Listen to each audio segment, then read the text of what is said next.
ulo ko sa mga to.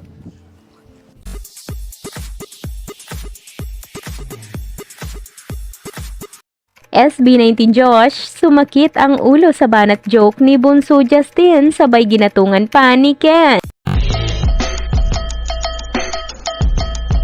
Muli na naman ngang sinumpong ng kakulitan at nakakalokang mga banat joke ang bunso sa mahalima na si Justin. Dahil this time si Kuya Josh naman ito ang trip niyang sabihan ng kanyang mga nakakatuwang joke.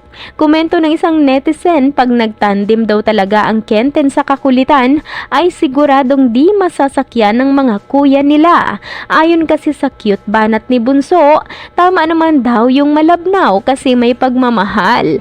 Agad naman napatingin na lang si Josh kay Jan na parang napapaisip sa mga sinasabi nito sa kanya. Agad din namang ginatungan ni Ken ang joke ni Justin nang magsabi din ito ng pero hindi bukas no. Kaya naman wala nang magawa or masabi si Josh kundi sumasakit na daw ang ulo niya sa mga ito. Ayon naman sa mga nakakatuwang komento, kailangan daw talaga mag-adjust ni Josh kila Ken at Justin dahil siya ang panganay ng mga ito. Tama yung malabnaw kasi may pagmamahal. Malabnaw. Pero hindi bukas, no? Now eh. Sakit ulo ko sa mga to.